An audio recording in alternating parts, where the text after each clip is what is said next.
Liz Fraser. So would you welcome more affordable childcare?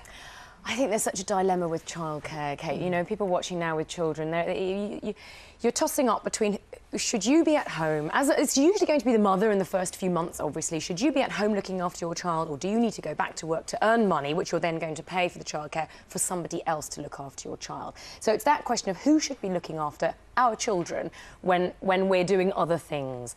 And I think also it splits down into the 0 to 5s, the preschools, the nurseries, there's that kind of childcare. But also in the commission that they're doing now, they're also talking about this wraparound care. So after school care, you know, before the school day, after the school day and in holiday time, which are very different sorts of things, the childcare that's required in the 0 to 5 years and the after school. But children already, my point here is that, you know, children already have very long days. One of the things they're proposing in this is to extend the school day as late as 8 o'clock at night. By 8 o'clock at night, most children are absolutely wiped. They need to be at home after school, 3 o'clock, 4 o'clock, come home, do some homework, be with their mum and dad, whatever, and then go to bed, frankly. So I'm not someone who really welcomes extending the amount of childcare that's available to that extent.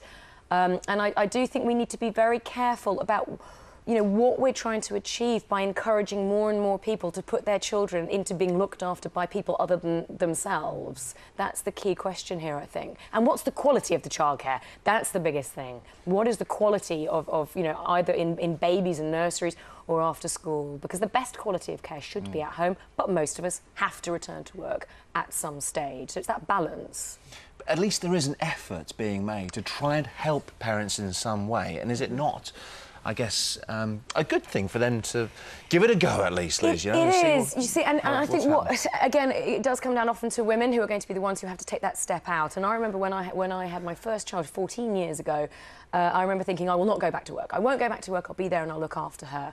But, you know, what happens is the door closes, and this is what a lot of women find. Once your foot is out of that door, you know, good luck getting back in 5, 10 years later. And so really what I would love to see is more provision for part-time, to allow more women to work part-time, because that's what's been shown to be the best for children of all ages. If you've got someone who can use your brain, you can go out, you can earn some money, so that when your children do go to school full-time, your job, your career has continued, so you never have to shut that door.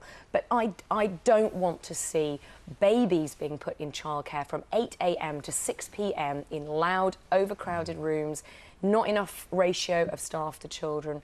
So we need to help parents to be able to go to work, but we also need to be very careful that what we're doing is not providing, you know, 24-hour childcare service when really they should be at home. You have a child, you need to look after it. Liz, fascinating, good to hear your views, and we want to know everyone's at home views as well this morning, and keep thoughts coming. We're going to be debating this all morning as well. Good, Liz, so, good. Talk to you later.